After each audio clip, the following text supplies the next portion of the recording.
How does he do it? How does he do his YMCA dance? Is like I'm gonna bungle Who it. does? Who are you talking about? Are you doing you? Are you doing an impersonation of you when you were on the jumbotron?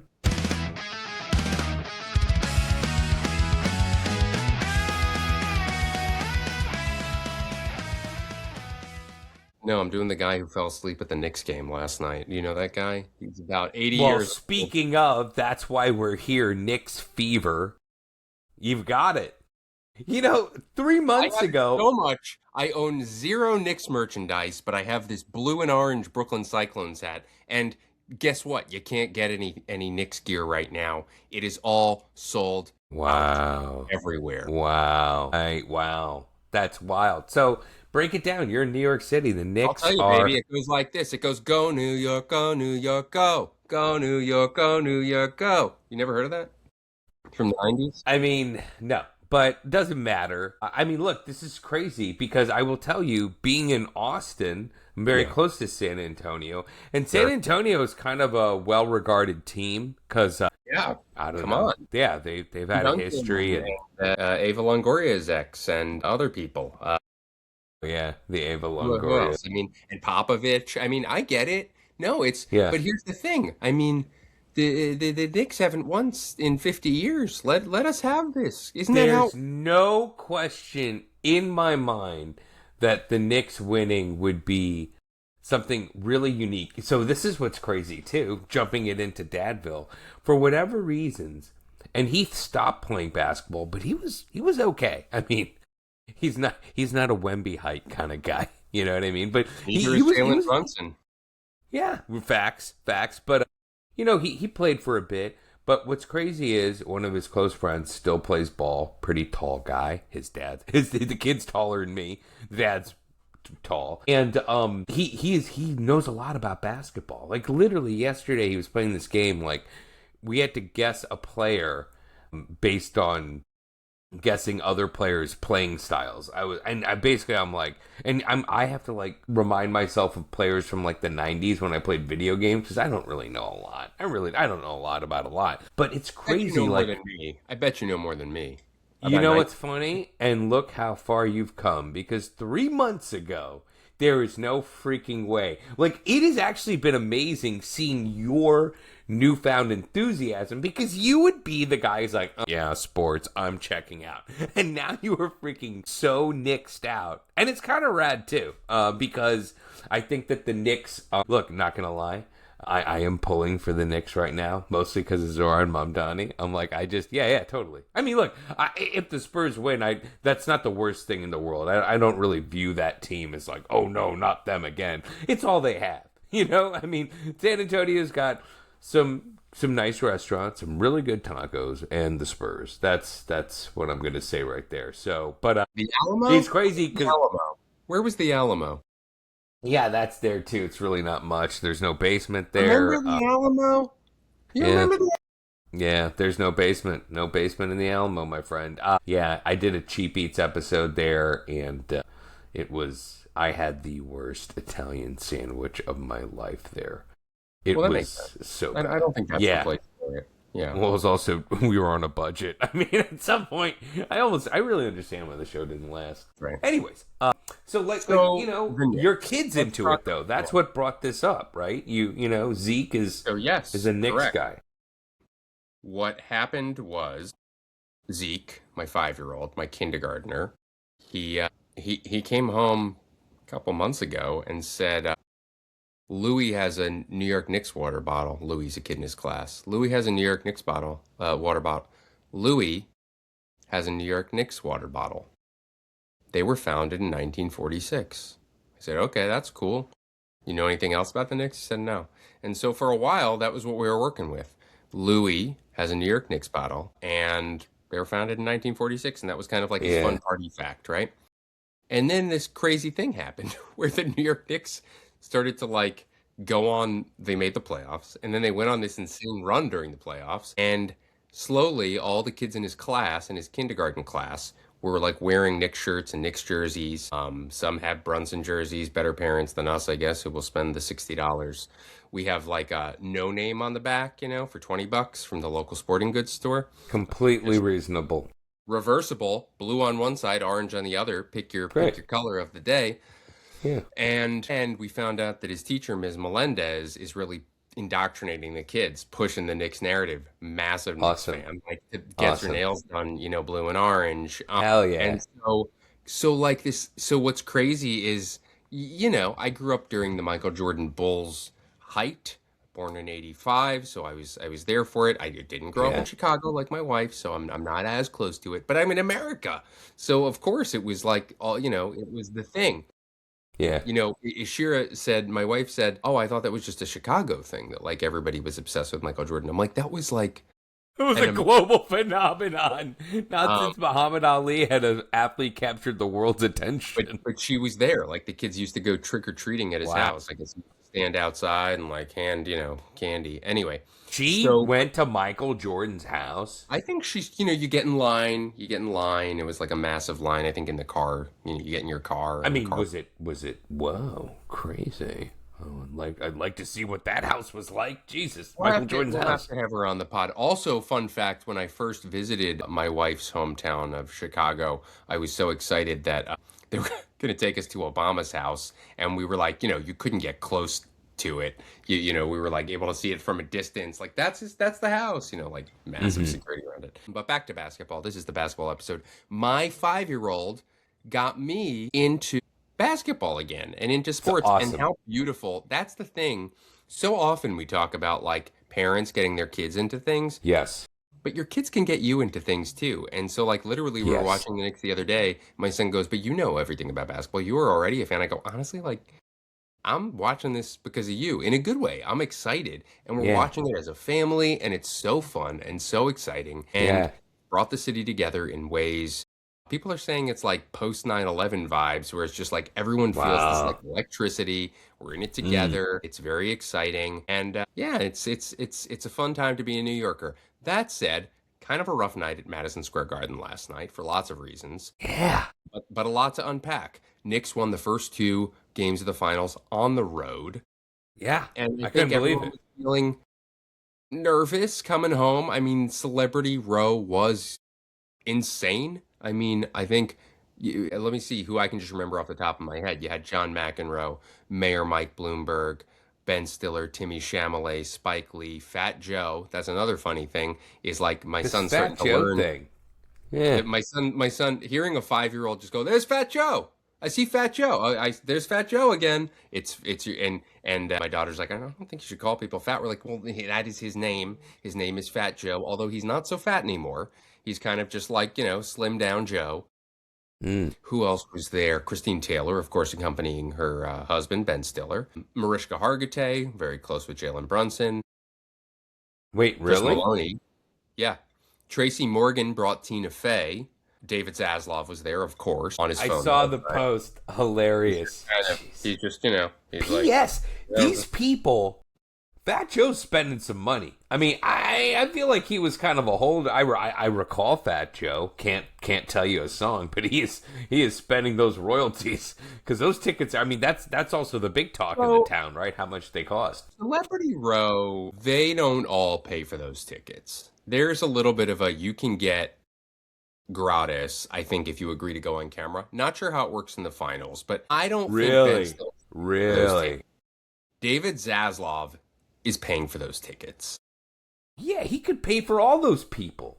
I mean, Yeah, that's where the yeah. He, money he, is. if Zaslav really wanted to be a good dude, what he could do is rent out the arena, and everyone he laid off over the years, let him come see the Knicks. That would And be FYI, this magnificent. is the boss of Warner Brothers Discovery. It's funny because you and I are like, oh yeah, it was Oslov. But most people don't really know that. You don't think our listeners know David Zaslav? Actually, because David Zaslav is one of our listeners. He's always in the comments actually going, Zaz. great app, guys. You know, Great our app, guys. Instagram almost got hacked last night. I think it might have been Zaz. It might have been I Zaslav. could see him. I could That's see what him he's just doing on like, the phone. He's looking at World's Greatest Dads clips, and he's like, "These motherfuckers."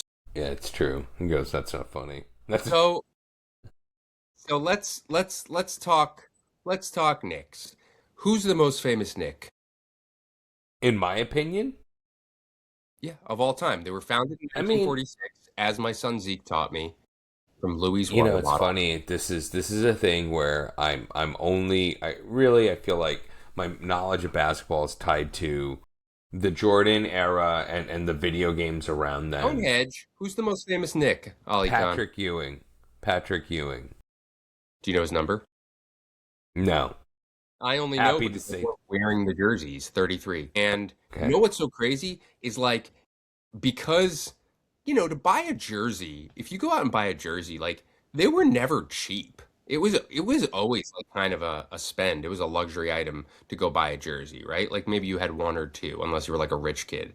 And so Well, what you're seeing now, starting when we were kids, I mean, people talk about how the NBA, like in the '60s and '70s, was not a lucrative profession. You know, like right? It something was like, happened. yeah, yeah, yeah, yeah, Yeah, yeah. it was not. It's crazy. Something Yeah, happened. A guy TV. named MJ. Jordan. Yeah, it would be. We would need greater minds than ours to So what you're understand it, but it seeing is wasn't always that way. people already have their old jerseys. I'm seeing Latrell Sprewell Knicks Yep, jerseys. yep. I remember Carmelo Latrell. Anthony, like people are, Yes. like bringing out the Carmelo, a lot of Ewing jerseys. I've never seen a Clyde Frazier jersey. That would be interesting. Clyde Frazier is the most decorated Nick, I believe. I think he has the most championships. Also, fun fact, Phil Jackson, Yeah, won with the yeah, Knicks, won championships with yeah. the Knicks. And I said to my wife, I was like, how come Phil Jackson hasn't been back to the Garden? She's like, I think that's the third team you would think. Nobody associates Phil Jackson with the Knicks. Do you associate him with who? I mean, well, this is the thing. I think it depends on the era. I mean, obviously it's Bulls, but arguably what he did with the Lakers was Yeah, as profound. Bulls or You know? Lakers. It's Bulls Yeah, or Lakers. And then you go, oh, he was on the Knicks. He won with the Knicks. right. Right? He did win Wait, with the Knicks. that's kind of a loophole. It's like, and I can't attest to this, but you feel like odds are a very tall NBA coach probably played. You know what I mean? But it's Yeah, like, yeah, yeah, yeah. yeah. Right, I right. mean, yeah, Let's say a coaches, white guy. managers played, but Yeah, their prominence came, wearing the old suit and tie. right. So yeah, Yeah, yeah, yeah. yeah. But that did pop into my head. I remember Latrell Okay. because Latrell was like kind of when Kobe He was got coming into up. it with fans, right? Didn't he get in fights with fans? It was there was Latrell was a spirited man, and there was entertainment to be had, but Well, obviously did not. I've got a lot of videotape as it's not just going to be us pontificating here, although we could. I want you to go back with me and enjoy what did Celebrity Row look like the last time the Knicks were in the finals in 1999. You ready for this? Wow. As usual, plenty of familiar faces at the Garden for a big playoff game. Evander Holyfield, who must not be in training. Earlier, I saw him wolf down two hot dogs. Then Stiller. James. Look at that. JFK Jr. And upstairs, Tiger Woods.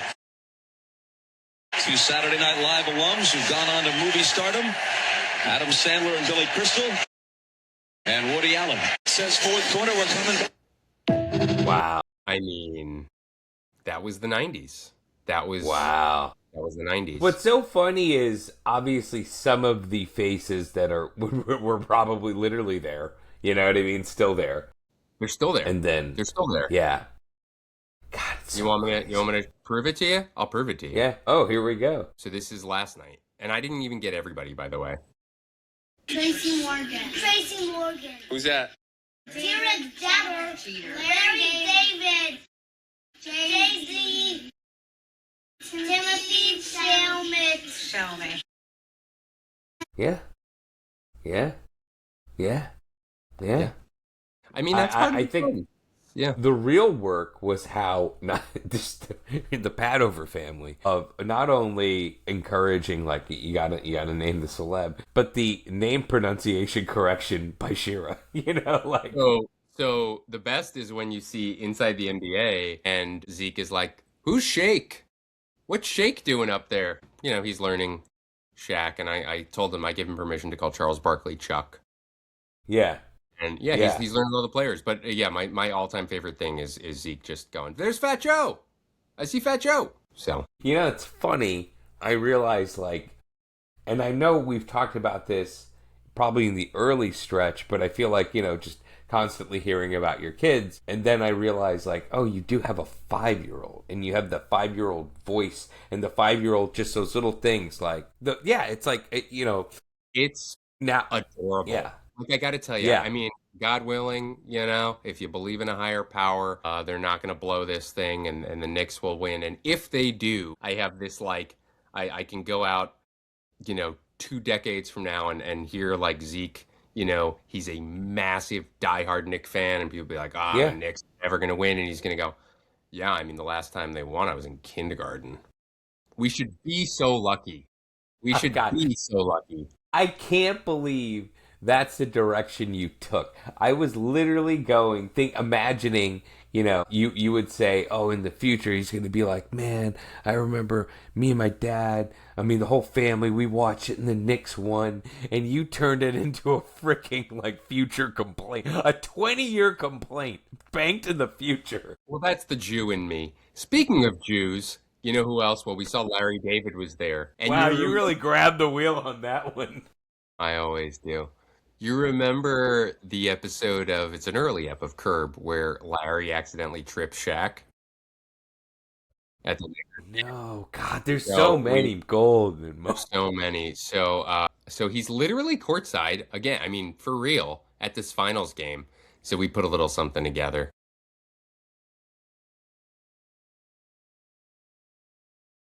Unfortunately, it didn't happen, and No, we know that no, not even because we close. lost last night. Yeah. Wemby, crazy. Wemby is a freak of a tall. He's a very tall person. I mean, I hope people. Yeah, I don't know that calling him think a that the freak one. is kind. Although they do call him the alien. Like officially, there was like an NBA graphic describing him as the alien. I was like, this seems mean.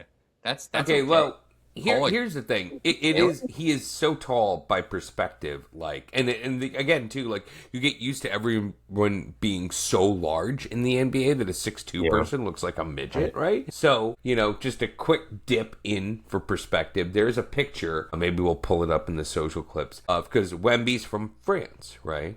And there's another athlete from France, very well regarded one, Mbappe. And I happen to be in Madrid when he plays for Real Madrid. There's a Okay. picture of Mbappe with Wembayama, and Mbappe is like, one of the greatest athletes alive right now.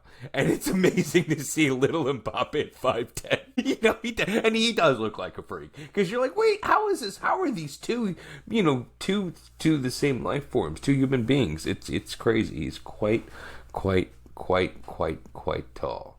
But I gotta ask, I was thinking sweep. That's clearly not going to happen. What's the feeling right now in New York City? It was obviously a close game. I didn't watch it, but the Can't score speak for speaks everyone, but I volumes. can speak for my household, which after the kids went to bed because they did not stay up till 11 with us, Shira and I kept watching the game. And based on my wife's reactions, I mean, it wasn't unearned. Like the Knicks made a lot of ugly passes, like almost just Hmm. like what are you doing? Like they're Yeah, so lackadaisical. You're just like giving it away. A yeah. lot of misses on the shots. That said, it did also feel like the refs really wanted to the Spurs to win last night. Uh huh. And Mike Brown, the coach of the Knicks, really called that out in the press conference. I think he said that the Spurs got 24 free throws attempts in the last quarter to the Knicks 8. I mean, he's like that. He's Right, like, I'm not saying we didn't foul, but they fouled too. So right, it right, was right. wild. There were also like a number of challenges on calls that got reversed, and this was crazy to me. There was one challenge the Knicks called that was reversed, but then they still lost their challenge. I'm like, don't you get the challenge back? They were right. And so it Hmm. just felt like it was it was tough. I think the expectations were so high Yeah, coming back home, game yeah, three after 2 wins on the road. It wasn't 1-1. Like that still would have been exciting, but I mean two in a row because you were thinking, oh, if they win tonight, it's over. There's yeah, no yeah, way yeah, because yeah. even if they don't win the next one or the next one, there's no way The Spurs are winning four in a row. Now, if the Spurs win again, we're back to 0. And, this thing could slip away. So that sucks. But, yeah, I really sound like I know what I'm talking about, huh? It's pretty cool. Yeah, there's not a whole lot more to add. I mean, you could literally get into like specifics and stuff like that. And I think that's where, but I mean, a broad perspective is fine. That's how I survived on the set of Chopped. That's how I survived. I was like, By the way, Ollie is talking about a general perspective. He's not being misogynistic when he says a broad perspective. All right, this isn't Barstool Sports. Okay, I haven't thought about. So I was coming home and this broad is like honking our horn at me. We're not Dave Portnoy. Does he is broad coming back? Is that a term that we're now using? It feels like it's something from I'm sure they say a lot the 1950s. Yeah. You know what would be a really niche crossover is if Dave Portnoy was a Philip Roth fan, he could write a memoir called Dave Portnoy's Complaint. My God, it's so weird because I have read that book. I'm like, why is this so familiar? English major. Not everyone, Ollie, I don't have a segue. Not everyone thought that bringing Jalen Brunson to the Knicks was a good idea. Did you know that? No, tell me more. I won't tell you. I'll show you. An awful idea. And for what? To go all in hopes of signing Jalen Brunson? And I'm worried that they're gonna look at Jalen Brunson and they're like, wait, we've spent $27 million a year on this? And by the way, he's not a 1. I'm not even sure he's a real 2. The saddest sweepstakes ever. The Jalen Brunson sweepstakes. Is Jalen Brunson one of the 10 best point guards in basketball? Maybe he's 10. I don't think he's top 10. I mean, he might not be top 14. I don't think this is a move that puts them into playoff contention. It's got to be something in addition to Jalen Brunson. But it is not going to be the type of player that elevates them into contender status. But, I mean, do we think Brunson is a guy that is going to bring them to a second-round playoff series? He's not. I don't love the Jalen Brunson signing. I think it's too much money. And I think if anybody screams potential bust in this class, to me, it's Jalen Brunson going to the Knicks. As they say on the internet, that aged. It's kind of crazy because that was across the board, like every great talking head in sports. How much money do you get? Talking heads don't know shit. And that's why, it's funny. All of my loves are converging. I love political commentary. I love reality TV. And I love New York City, and by default, the Knicks, right? And so they don't know what they're talking about. Neither does anyone on Bravo, And I've said for a while, I said that Bravo was sports for women, but now I'm starting to think that sports is Bravo for men. Mm-hmm. Oh my God, that was the clip. Were you saving that? Because that's gold. That is gold right there on the dome, baby. So yeah, I want to throw this other thing out there. Why I've thrown my hat in the ring for the New York Knicks, Zoran Mamdani. And speaking of political, and it's funny because literally, I guess Spencer Pratt's out, but I feel like when I caught wind of this whole Spencer Pratt phenomenon, I heard the words, "Oh, he's running a TikTok campaign like Zoran Mamdani," and running these comparisons, and the talking heads come in going, "Oh, this is what's going to happen," and let me explain everything to you.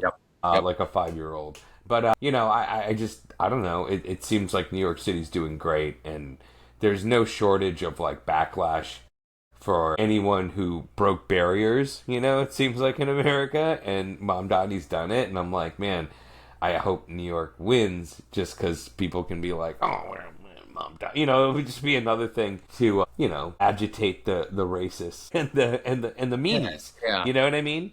Well, speaking of Spencer Pratt, he as of this writing, he's no longer a candidate for mayor of Los Angeles, a city you love and used to live in. And he did a great job campaigning. He made a lot of great AI videos. He made a lot of great promises about murdering homeless people. Yeah. And that's pretty much it. So I guess everyone's kind of crying foul and saying that everything's corrupt because they decided to count all the votes and that takes time. What are your thoughts on that? Should they have counted all the votes, or should they have stopped when Spencer Pratt was ahead? Honestly, like, it was just a huge relief to know that that lunatic was not going to actually, they weren't going to hand him, the keys to the armory, because as we see currently, like, people who spew rhetoric and essentially produce sound bites, because that's what that guy is. I mean, the guy was the villain on The Hills. I mean, when that is literally part of that is by the way, that's like the least bad thing he's done at this point. Like, he's done yes, bad things, right. And it's so interesting because and he's only been running for a few months, but this in the social media age, things move fast. The parallels to Trump, he when they ask for policies, he has no specific policies, and he says, "I'll just hire the best people. I'll hire people that know." It's like, that's your answer? I'll figure it out. Like, the confidence of a mediocre or sub-mediocre white man. Yeah. Just be like, hey, it can't be that hard, right? Guy who's never served on any city council, probably never been to, like, a community board meeting. I mean, like, he's literally never served the people. He is not a servant of the government. And then he's like, that's the sell. The sell is, I'm not beholden to anyone other than my own narcissism. But yeah, I mean, how is he like Trump? I'll hire the best people. He said, if I don't win, I'll leave LA. I mean, who does that sound like? You'll never hear from me again. Yeah. I'll leave. If I don't win, I'll go away. That is him. And the blonde hair. Why are these men blonde? I think it's very suspect. Can't get whiter than blonde. You can't get whiter than blonde. Anyone over the age of 10 years old has blonde hair as a man. It's concerning. Okay? So Donald Trump, Spencer Pratt, I don't trust you. It's not because you're blonde, but it's part of it. I would like some of these talking heads on the political side to literally just say, I feel like we learned this in history class when they had the first televised debates that forever changed American politics, because how you appeared on TV and how you presented yourself could sway voters. And it went from politicians who had to master TV to now people who are very, very effective on TV then going, well, let me just put myself in the political ring and see how I fare. And that's it. Like, it's what's so crazy is they've taken that element that did significantly change the course of politics everywhere too. I mean, anywhere there's a TV, right? And now it's just turned into that. Like, how easily swayed people can be. That's kind of the ultimate scary thing. And then, I'd say the big fear, the gulp, that, like, I guess we avoided because Pratt lost was, is there another one of these loony dummies out there who's like, I can do this? Literally, Yeah. I don't think there's any shortage of narcissistic blonde men who we will find up for something. But we live to see another day. It looks like it's going to be Karen Bass versus Nithya Raman, which, by the way, remember that wedding I was at a few months ago? Nithya Raman was there. She there? Yeah. Wow.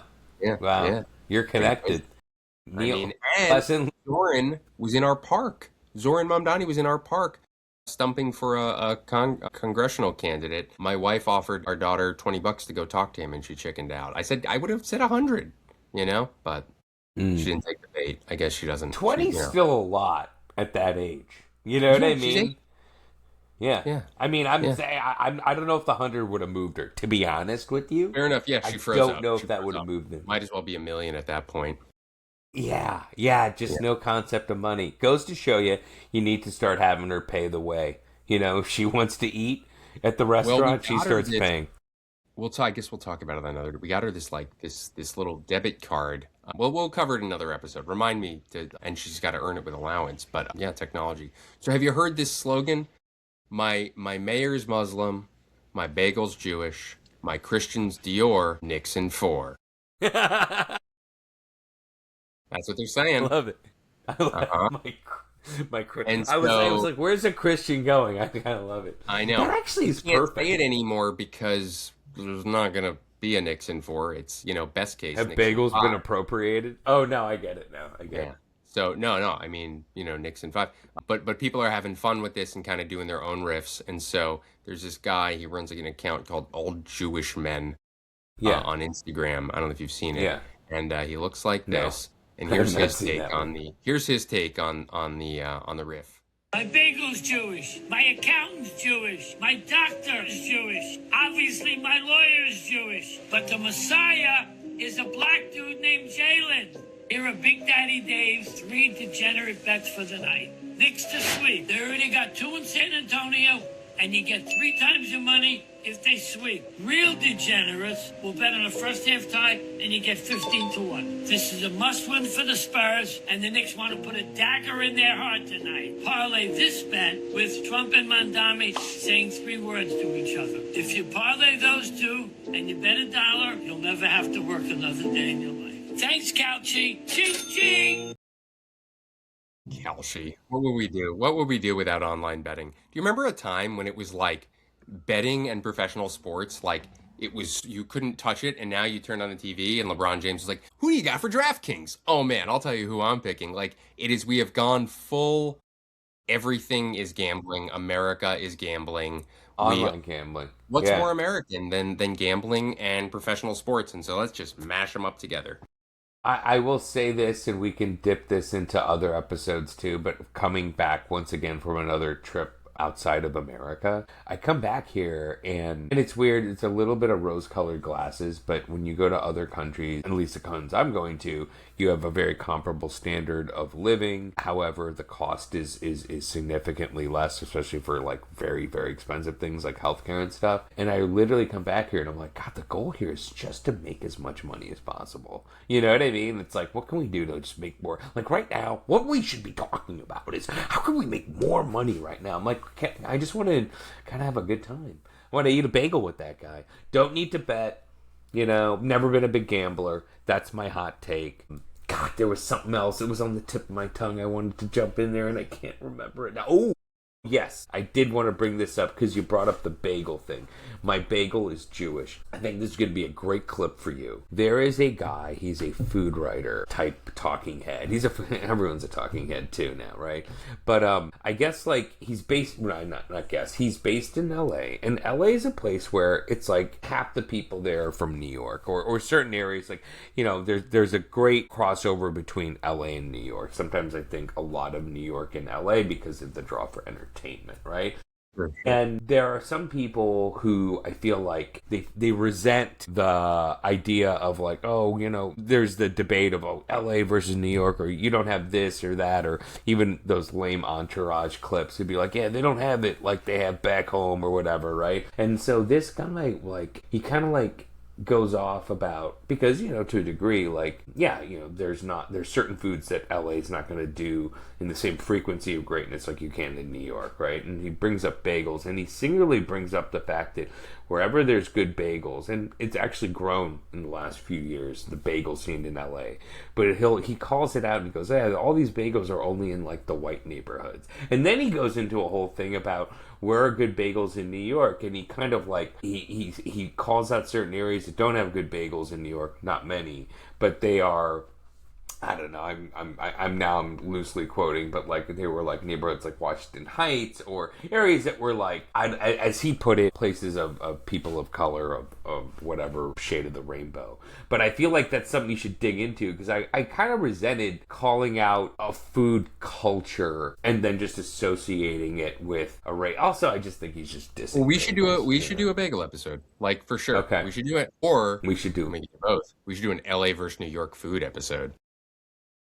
Yeah, yes, absolutely. And the thing is, we almost need a new, because LA, I will tell you straight up. Actually, I have a great guy to jump in there too, because I think he's going to be a sweet, kind, gentle guy. Shout out to Gob Jabran. He's an LA food writer, and he's a dad. And now I'm getting my list of stuff.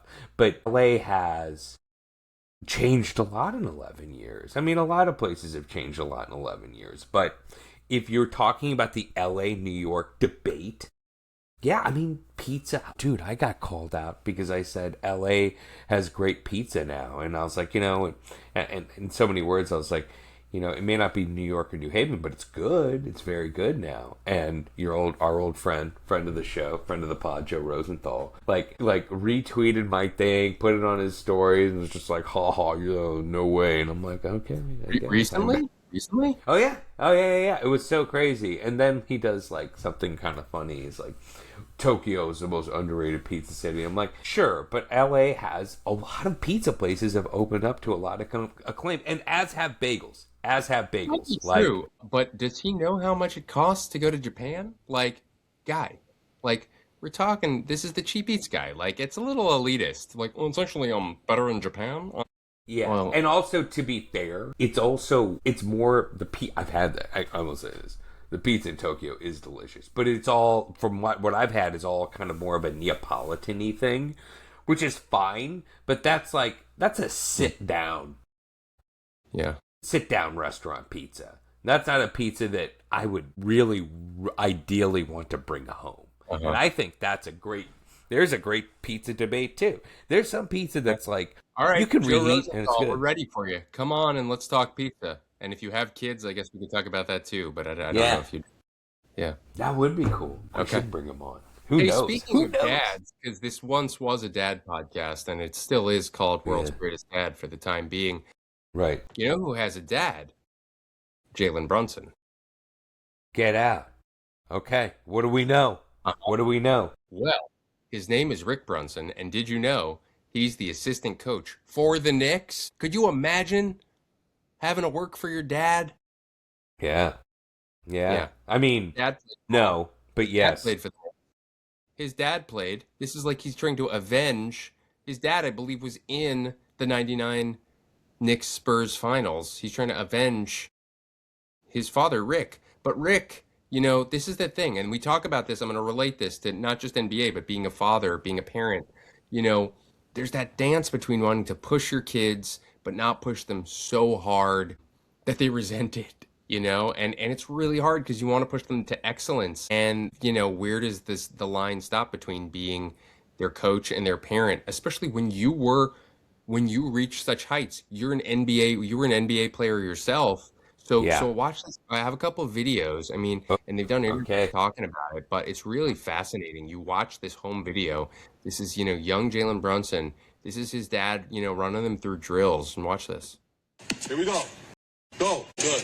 Follow through, though. Go back. Jog back. Up through the legs. Okay. Good. Go back. Jog back. Go. Keep your head up. You might take another dribble. Go. Good. Damn.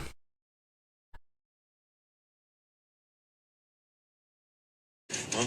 Better. Hold the follow through, though.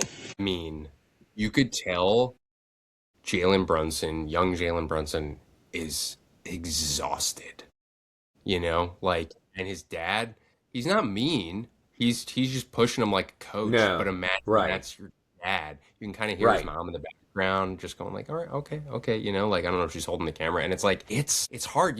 Sometimes I'll be like, hey, Cece, you want to practice piano? And she's like, oh. And I'm like, hey, I know this is important to you. And I'm like, am I pushing too hard? And you're not pushing too hard. That's how you get excellence, you gotta work the kids. You gotta push. They want to be good at something. And this guy is in the NBA finals, in part because his dad said, keep your head up. Go back. Like, that's part of it. So here's the thing. Here's the big thing.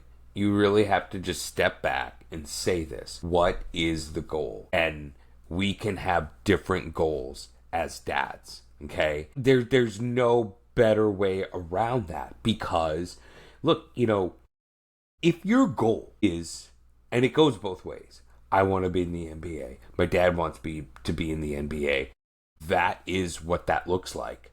That is the landscape. If you don't do that, guess what? All these other people are doing that too. Now, I have a friend, we were just talking about this because his son is playing soccer and he's gotten to the point where he could, and he's Heath's age, by the way, right? And he's gotten to the point where he would try out for a level that could put him into starting to be professional. And I could hear in his words, really just through text, he goes, yeah, we'll see how we do. But he's not pushing him. And he's like, dude, it's so competitive. But look, this, and again, the call to action for this podcast is like, we can have different goals. Like you can be a dad and be like, man, my kid made it to the NBA. If that's the goal, that's fine. And you could be a dad and he goes, yeah, my kid ended up being a professional jazz musician. He plays trombone. He's really good at it. He actually is pretty good at trombone. And both things are fine. I think what happens is we kind of go, yeah, millions of dollars, names and lights. You know how much my kid's jersey's worth? That is fine. But that's not the only goal. I think that's the way to look at it. Or you missed a lane. You could be a dad who says, and this, I'm showing my cards here. This is what my dad said is, I just want you to be happy. I don't care if you work at Starbucks. Now, perhaps that's the gateway to hosting a fatherhood podcast with another guy who used to work in TV. And maybe if he had pushed me a little bit harder, I would be a professional jazz musician. I did play saxophone for a time, but alas, he just wanted me to be happy. And I'm pretty happy. So, that's the other option, I'm saying. You know what, though? I mean, it's kind of funny. Have you seen the movie? Oh my God, Heath just made me watch it. Whiplash? Of course. Yeah. Okay, so yeah, Heath sat me down. My son sat me down to watch this movie. And the interesting take on a movie, which is about a college student who is essentially, it seems like he's a music major. I don't know if it's just a music focused school, but pretty hardcore, very competitive. And what's his name? J.K. Simmons? J.K. Simmons, right? Is the, obsessive, hard-ass teacher. And, through the trials and tribulations of the movie, the musician ascends, but he ascends through abuse and stress and, it almost feels like mental torture and with the threat of physical violence, right? But it ends with him kind of, quote, succeeding and to a degree ultimately embracing all those things while still challenging it all. Yeah. And I look at it and I'm like, it's not worth it. And Heath looks at it and he goes, yeah, but no, that's the path to greatness. It's really, it's pretty twisted. And that's the tough thing, right? And I think, look, there are a lot of famous examples of that. Some that went pretty poorly. I mean, Michael Jackson's, father, literally beat them and figuratively beat them. And they achieved some of the highest success in the music industry. It was a very abusive, predatory business at the time, maybe still is. I know Serena Williams and the Williams sisters' dad pushed them really hard, and I think it created a lot of tension. Beyonce's father managed her girl group, one of the most successful musicians of all time. So there's precedent for this, and it's hard because you want to push, but you don't want to push too hard. I think when you're the parent, it's what is the role? Real quick, J.K. Simmons aside, my friends in high school were big fans of the show Oz. Yeah, totally. Ugh. Chris Thorworth saw J.K. Simmons in the mall in high school, and he saw him passing him on the escalator, and he said, Schillinger's my favorite character. And J.K. Simmons looked at him and said, you're a sick fuck. Yeah, absolutely. He is so dead on right. My favorite. Us just made me feel bad. Such a great show. Great acting, groundbreaking television, but in the end of the day, you're like, why am I stressed out and sad? So I never watched Oz, but I'm familiar with the premise because I had HBO, and I remember that when Seinfeld ended, you remember the famous ending, they ended in prison, they did, he hosted SNL, and they did a Seinfeld in Oz prison sketch. It was very funny. Yeah. Back to Jalen Brunson, back to fatherhood. So his dad was his coach, and we just saw him kind of drilling him. And, I will say I saw an interview where Jalen Brunson said, my parents were really clear that there are three priorities. It's sports, school, and your social life. And you can pick two because you're not going to be able to do all three. And I thought and he said they didn't push me. They said, it's your choice, but you're not going to be able to do all three. Well. And he said that the ones he chose were sports and school, and his social life was a bit on hold. And he said that his friends understood that, and that was a sacrifice he made, to not be out. I would say the smart move, so certainly not neglecting academics and not neglecting sports, which is his field now. So I appreciate that. I mean, it seems like they were really intentional parents. I want to share this other video because you get to hear a little bit hindsight from both Rick Brunson and Jalen Brunson on what it was like growing up with an NBA player as a dad and a son Yeah. who you're trying to get to be great. So let's watch this.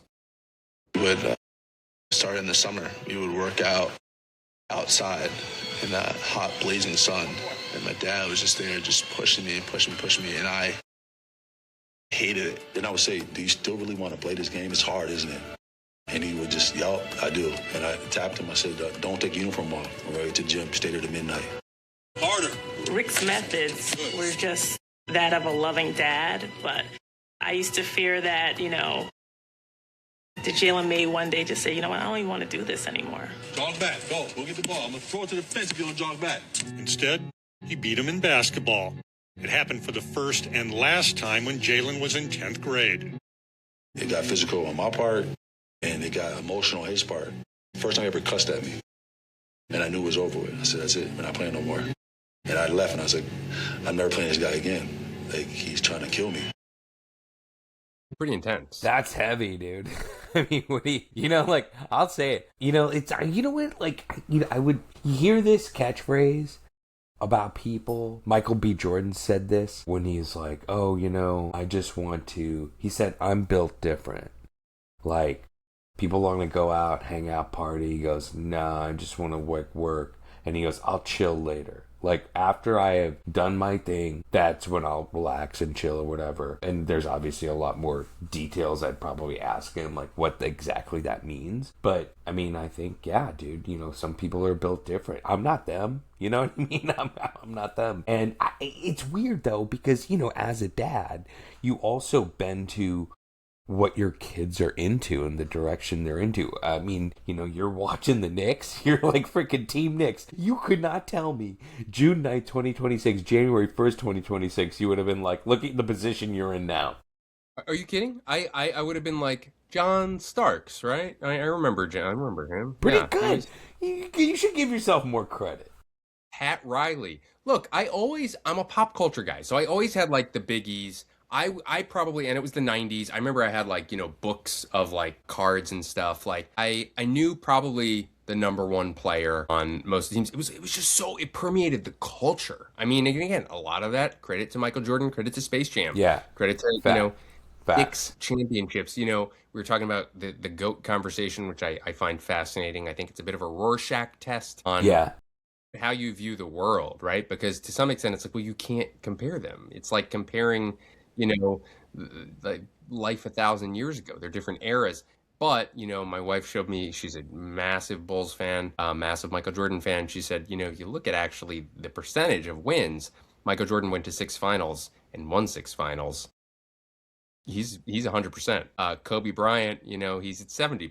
LeBron, he's at like 30%. Speaking of, if you want to look at it that way. Yeah.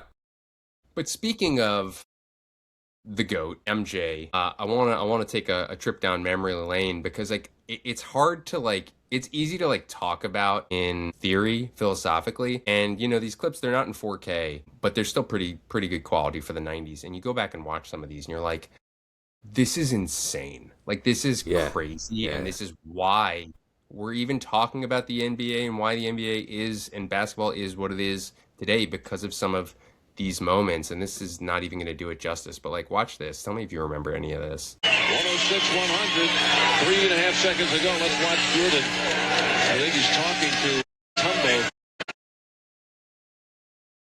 Tumbo. He closed his eyes. Level of confidence, arrogance, assuredness, that was Michael Jordan. I can't even imagine feeling that sure of myself in anything. I feel like when you see him, and part of this is the product of video, you know what I mean?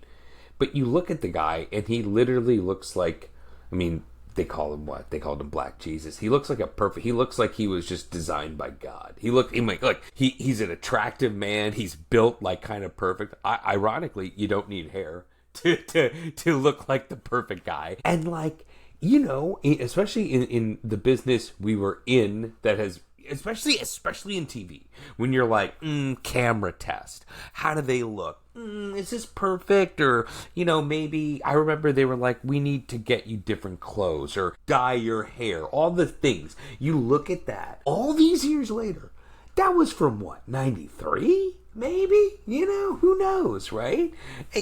He glows. He shines. Yeah. You know? It cuts through the years. That's impressive. Like, he just is it. He's it. It's crazy. Yeah, crazy. I think you're sold on Michael Jordan. Let's see another one. This is his friend, I don't know if you remember this guy, Scotty. We were just going through all this stuff.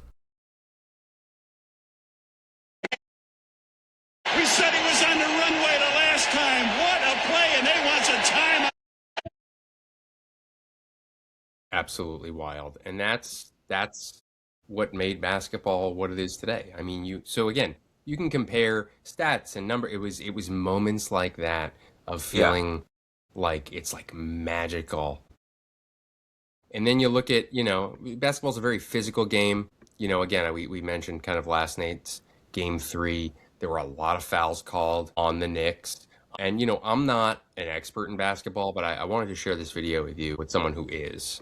And hear his take and kind of break it down. Boys, everyone's talking about this Wemby shove, but they're starting the clip right at the shove, so you have no idea what happened before it. And this is what annoys me, because these big men like Shaq or Jokic or now Wemby, if you're a small guy, you're allowed to hack at them, do whatever, and then when they retaliate, they're dirty. So let's watch the clip and see what Brunson did to make Wemby react like that.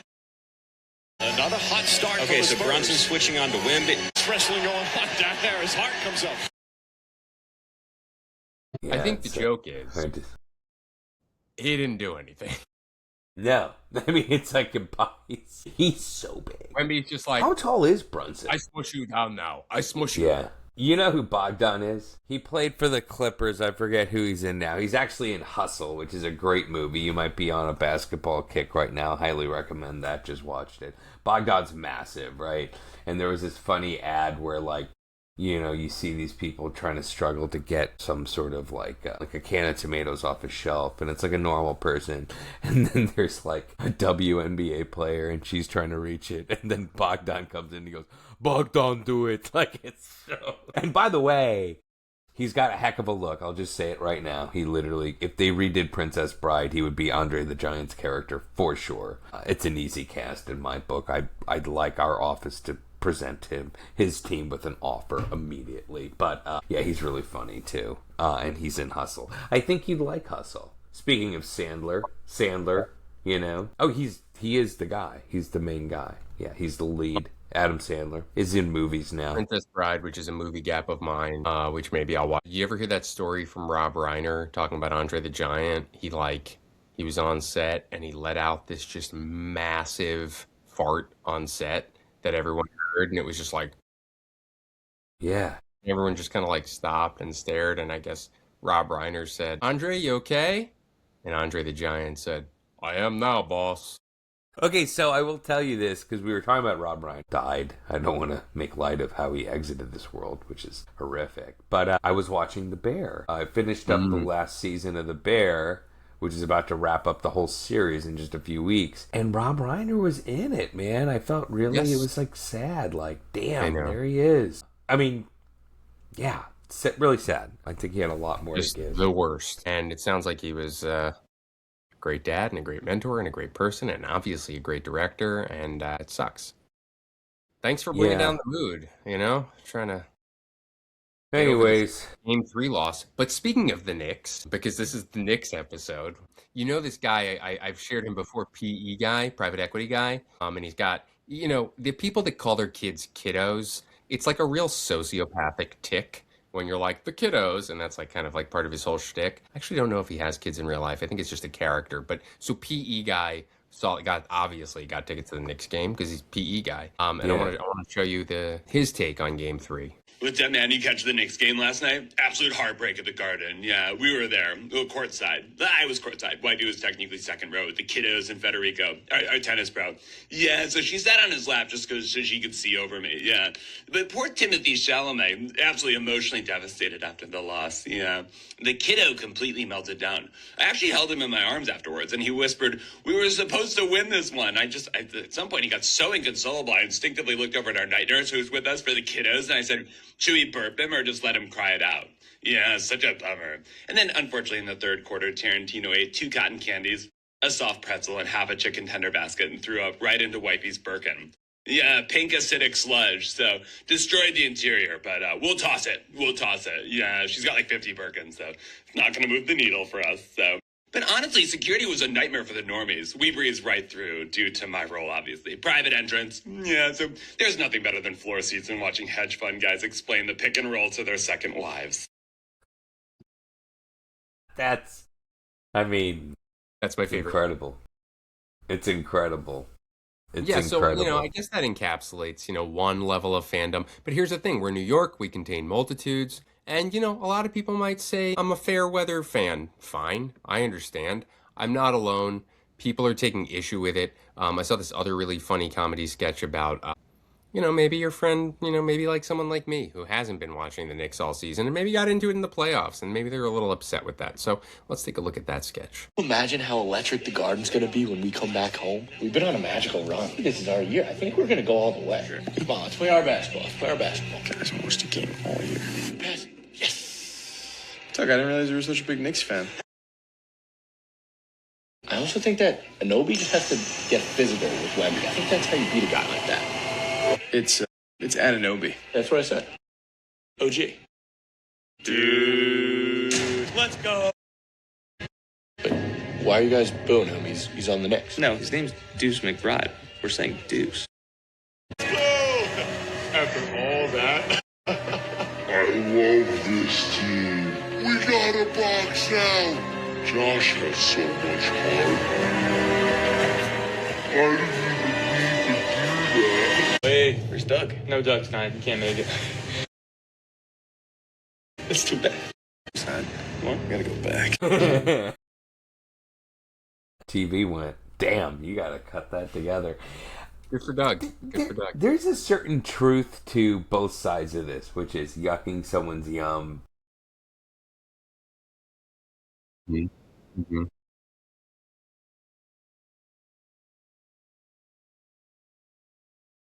Like the expense, the flex, yeah, that's what it is. It kind of goes both ways, right? Like I don't know. I think part of it is the transparency, right? Like I think I don't love their first album was better. People, it's like yeah, all right, relax. Yeah. Like totally. People are allowed to like them. Oh, Green Day sold out. Like yeah. You want them to just like become heroin addicts and just stay with this indie label that wasn't making them any money? Like, yeah, you don't have to go to their concerts anymore. I understand that. That said, I also think there's something to be said for just the honesty of, I don't know much about the Knicks. I know some things, and I'm enjoying it, and I'm getting swept up in it, and isn't that the point? Let's have some joy. Let's unite and have fun and root together. And you can teach me about sports if you want, or you don't have to. I can just stay out of your way, Mr. Sportsman. True. It's true. You know what? Maybe we all need a little pat over, especially when it comes down to the rioting, like that was the one thing. It always bothered me, like kind of on my feed, like, LA's won a couple titles with the Dodgers. Yeah, it's great, and they're probably arguably one of the best. They're on an incredible run. Yeah, they're top to bottom in great shape. But it's like, why do you have to burn a bus down? Like, yeah, I'm going to go out on a limb and say I think that's more of a societal issue unrelated to sports, and people are kind of using sports to get out some other demons because you won. But it's not even an America thing too. Like it'll happen, it'll happen. I think my read on that is just there's so much repressed rage, and if folks just went to therapy and maybe hugged each other and talked about their feelings, things would be a little bit better. But yeah, you know what? That's the new move. See, again, Pat O, you're coming through big time here, guys. The next time your team wins the championship, celebrate at therapy, not by burning down a bodega. Okay. So, there was a high-profile guest at the Knicks game last night. Maybe you heard about him. His name is Donald Trump. He's a failed businessman. He bankrupted a bunch of casinos and then stiffed a bunch of blue-collar contractors over many decades. Said he would pay them. So essentially a complete failure. also happens to be president of the United States. And so he, as a billionaire, was invited by another billionaire to come to the game. And here's Adam Silver, commissioner of the NBA, talking about this failed businessman's appearance at the NBA Finals. I found out because Jim Dolan invited him to the game, and he said yes, and he's welcome to be here. I think that what makes sports so special, especially when there's so much that divides people, is it's something that we have in common, and we should look for those things that we have in common and build off that. And I'll also say about President Trump, I've been with the league for a long time. I ran NBA Entertainment years ago. He did an I Love Kids game spot with us. He was a fixture at NBA. At Madison Square Garden. You guys remember, all of you, when you played here, not Draymond, but back in the old days, he had courtside seats. He was here all the time. He was at drafts, so he's a genuine Knicks fan. And so, yes, there's some inconvenience to the fans here, but one looking around this arena, it's packed. So people listen, they came early, they got through whatever extra security, which is necessary. So, as I said, I think we should be using sports to create more of a sense of community with people. We're like kind of Adam Silver, I guess that's his job. It's funny. But it's like, this man has created so much havoc and chaos. I mean, he basically said they should execute the Central Park Five. And after they were exonerated with proof, and he took out a full-page ad. He spent his childhood kicking black tenants out of their homes with his dad as kind of like a weekend fun, father-son bonding experience. This is a vile human being. So just the fact that he was in that arena was such a bummer. Perhaps why they lost. Really brought the energy down. And, luckily the one good moment of his presence was when everybody booed him during the Star Spangled Banner. Yeah, it's funny. As soon as you rolled the clip, I was gonna say, I'm a fan of Adam Silver because of the strong stance he took when Don Sterling, the old owner of the Clippers, was removed for, basically just being recorded, I believe, just saying a lot of just like vile racist things. And also, oddly enough, a fellow slumlord who made his fortune throwing out people of color because they couldn't afford to live in the places he barely kept livable. And also was investigated, sued by the Justice Department, or there's a lot to Google there. A lot of wiki. Couldn't happen to a nicer guy, huh? Yeah, totally, right? It's like Don Sterling sucks, and Silver really jumped in there and tossed him out. This was also a time when Barack Obama was president, and it's quite funny, we see this all the time now, that the answer is always money, and in the end of the day, not to apologize for it, but to really just go, what's really going on here? It's like, yeah, you probably say, that was a rehearsed response. Yeah, Adam Silver's got a big job. That was a rehearsed response. And he did it well, because if he was about to go off script, it was going to be a huge story, and he just had to kind of keep things safe and keep the trains moving. So I get it. I'll just say it like this. I'm disappointed. I don't think that answer sums up maybe my whole view of his character. But the sad truth is we live in a time where if you enrage this man, he will jack you up with the full power of the federal government. And that freaking sucks. So I'll say who the real bad guy is. It's Donald Trump. Hot take. Hot take. Who does have freedom of speech still? Some of them are comedians. And here's comedian Alex Edelman talking about Trump as it relates to the New York Knicks. This is earlier in the playoff run, but I think it's apt. So check this one out. There was an attempt to kill the president at 9:38 p.m. the night of the White House Correspondents' Dinner. At 9:41 p.m., the New York Knicks won their basketball game against the Atlanta Hawks. At 9:42 p.m., the actor and lovely man, Ben Stiller, tweeted, "Got it done!" And Republicans, taking things out of context for the first time in the party's history, tweeted back at him like, "What do you mean, got it done?" And I'm like, obviously he means the Knicks. Because, and I don't want to put too fine a point on this, they didn't get the other thing done. Thank God for Ben Stiller, the Knicks won that basketball game. And he wasn't tweeting like, "Didn't get it done tonight. Gonna try again on Friday." The boys did their best, but I've always said that we need shooters who can hit from distance, and you're like... Dude, fun fact. Spot on. That's an instant follow for me. That was well done. He's hilarious. That was well done. Yeah. Well look, done. we've taken up enough time talking about my new passion and bonding activity with my 5-year-old son Zeke. Best. So thank you for joining us. Thank you for joining us on this emergency Knicks World's Greatest Dad podcast. I think we had a lot of fun. I think we learned a lot of lessons. And frankly, I think we're ready for the NBA. What do you think, Ollie? I think this is the start of a whole new father-son journey for you. And I could not be happier. And it's kind of cool because, like, I just, being in LA for so long and never having my own basketball team, aside from just being a human being on planet Earth going, the Bulls are gods, you know? Growing up in that era. It's kind of cool. The idea of... And here's to be honest, too, the Knicks are on a run. They're not really built to, like, win over and over again. But just the idea of, like, the East somehow coming into prominence is kind of like, oh, that's an interesting idea. You know what I mean? It's kind of like the abolition of slavery. Wow, we should entertain that. What would happen? Let's go in stages. Yeah. We'll talk to you later.